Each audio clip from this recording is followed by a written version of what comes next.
Okay students, so next chapter that we are going to start is chapter 5, data handling. Okay, here first point is data. You have to note down this definition in your fair notebooks. Okay, देखो first point है data. Data means collection of facts in the form of numerical figures which gives us some information, that is called data.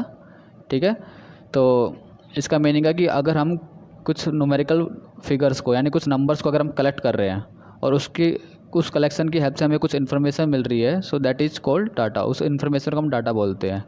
ठीक है, जैसे suppose करो we are getting an information that this are the marks out of 20 of a student. इस example में देखो ये क्या है, this are the marks out of 20 of a student. तो 20 में से सपोज करो देयर आर 6 सब्जेक्ट्स, तो 6 सब्जेक्ट्स में उसके ये मार्क्स आए हैं. ठीक है, तो ये जो हमें इन्फॉर्मेशन मिल रही है दैट मार्क्स आउट ऑफ 20, इसे हम बोलेंगे डाटा. और यहाँ पे जो भी इन्फॉर्मेशन है यहाँ पे इसमें नंबर्स की फॉर्म में हमें इन्फॉर्मेशन मिल रही है, डैट इज़ नंबर्स कह लो या न्यूमेरिकल फिगर्स कह लो, तो इसे हम कहते हैं data. Okay, second point is observation. So observation means each numerical figure in A data, यानी कि जो भी डाटा है उसमें जो भी नंबर्स आ रहे हैं उसे हम कहते हैं ऑब्जर्वेशन. जैसे सपोज करो 20 एक नंबर है तो ये एक ऑब्जर्वेशन है. 5 is also an observation. Okay, third point is frequency. Frequency means number of time and observation is occurring in A data. Number of times and observation is occurring in A data, that is called its frequency. यानी कि कोई भी observation data में कितनी बार आ रहा है. जैसे suppose करो ये जो नंबर है 5, तो 5 is coming here 2 times, so it means frequency of 5 is 2. जैसे 20 है तो 20 सिर्फ 1 टाइम्स आ रहा है, तो फ्रीक्वेंसी ऑफ 20 इज़ 1. ऐसे 19 है तो 19 की फ्रीक्वेंसी 2 है बिकॉज 19 इज़ कमिंग 2 टाइम्स. ठीक है, तो यानी कोई भी ऑब्जर्वेशन कितनी बार आ रही है उसको हम उसकी फ्रीक्वेंसी कहते हैं. ठीक, कितनी बार डाटा में आ गया कोई ऑब्जर्वेशन, वो उसकी फ्रीक्वेंसी होती है. अब देखो ये जो डाटा है यहाँ पे, ये जो एग्जांपल में है, this data is very small, सिर्फ 6 ऑब्जर्वेशन है, तो हम इसको इजीली रिप्रेजेंट कर सकते हैं. हर एक ऑब्जर्वेशन की बता सकते हैं कि फ्रीक्वेंसी क्या है.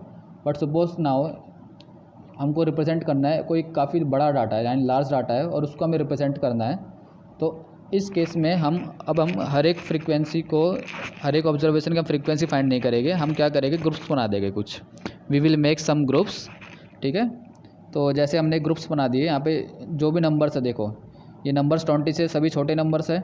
So we will classify this numbers into some intervals और groups which are called class intervals. देखो जो फर्स्ट ग्रुप है वो है 0 to 5, सेकेंड है 5 to 10, third is 10 to 15 and fourth one is 15 to 20. So we had made 4 groups here, इन्हें हम कहते हैं क्लास इंटरवल्स. ठीक है, तो अब इसमें देखो यहाँ पे जो भी यहाँ पे नंबर्स दे रखे हैं यानी जो भी यहाँ पे ऑब्जर्वेशन है हम उनको क्लासीफाई करेंगे. तो सबसे पहले तो 0 to 5 में कितने नंबर्स आ रहे हैं, और सेकंड है 5 to 10 में कितने आ रहे हैं. तो यहाँ पे देखो जो कॉमन ऑब्जर्वेशन है वो 5 है, यानी 5 फर्स्ट क्लास इंटरवल में भी आ रहा है और सेकंड क्लास इंटरवल में भी आ रहा है. तो इसमें हम क्या करेंगे, इसको जो हायर क्लास होती है ना, हम हायर क्लास में रिप्रेजेंट करेंगे 5 को. ठीक है, यानी कि जो ये 0 to 5 और 5 to 10 में जो हायर क्लास है वो 5 to 10 है, तो जो 5 है वो इसमें आएगा, सेकंड क्लास इंटरवल में आएगा. ठीक है, ऐसे यहाँ पे देखो ये जो 10 है ये 10 to 15 में आएगा क्योंकि यहाँ पे ये इसकी हायर क्लास है. ऐसे ही अगर कोई ऑब्जर्वेशन है 15, तो so that will come in 15 to 20 and not in 10 to 15.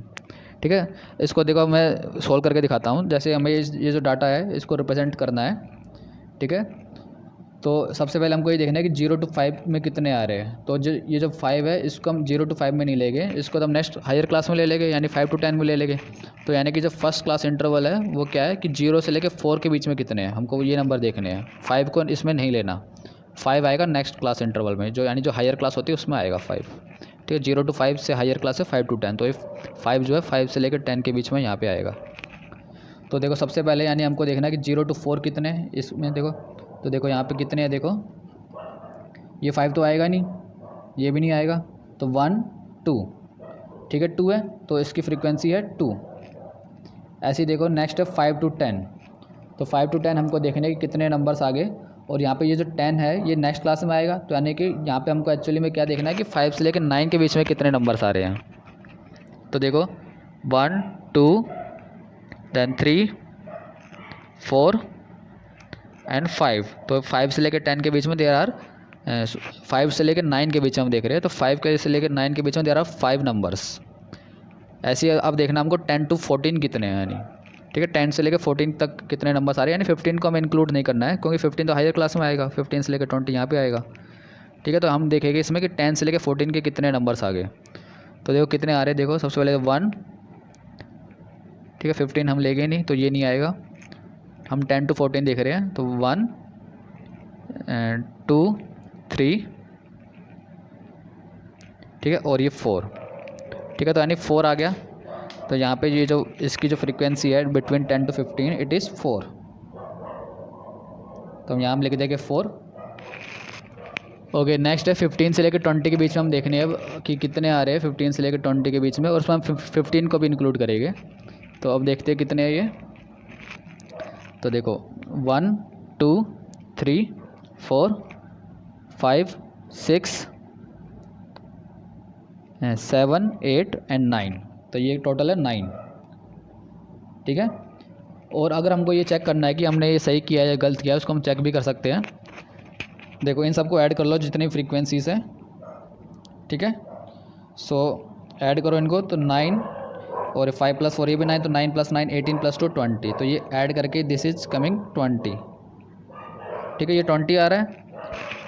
Okay, तो नेक्स्ट इज टैली मार्क्स। अच्छा, ये चेक भी हो जाएगा। देखो 20 आ रहा है ना, तो यहाँ पे टोटल जो ऑब्जर्वेशन है दे आर 20। देखो 1 2 3 4 5 6 7 8 9 10 11 12 13 14 15 16 17 18 19 एंड 20। ठीक है, तो इनका जो सम है ये इतना ही आ रहा है।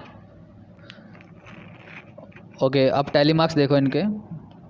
टैली मार्क्स तो हमने 7th क्लास में किया था, तो मैं डायरेक्टली बता देता हूँ। देखो जैसे 2 है तो दिस इज़ 2, 5 के लिए हम करेंगे 1 2 3 4, और 5th one will come like this. ठीक है, देन 4, तो 1 2 3 4, ठीक है, एंड नेक्स्ट इज 9, तो 1 2 3 4, दिस इज 1 4 5 6 7 8 9। ठीक है, तो ये हो गया टैली मार्क्स इसके। ये हमने क्लास 7th में भी किया था, 6th में भी शायद से किया होगा। ठीक है, okay, now next topic. Okay, now next topic is histogram. तो हिस्टोग्राम का मीनिंग होता है it is just a bar graph of group data. तो बार ग्राफ हमने क्लास 7th में पढ़ा था, और जो क्लास 7th हमने जब पढ़ा था जो बार ग्राफ, उसमें ग्रुप डाटा नहीं था, वो सिंपली डाटा का था। पर अगर डाटा ग्रुप्स में है, यानी कि क्लास इंटरवल्स के फॉर्म में दे रखा है, यानी कि ऐसा डाटा है जिसको हमने ग्रुप में चेंज कर दिया है या फिर क्लास इंटरवल्स में चेंज कर दिया है, तो उसका जो बार ग्राफ बनेगा उसे हम हिस्टोग्राम कहते हैं। ठीक है, अब ये क्वेश्चन से क्लियर होएगा। Suppose that there is a question that you have to prepare a histogram using above data, यानी जो हमने डाटा अभी किया था, जैसे ये वाला डाटा।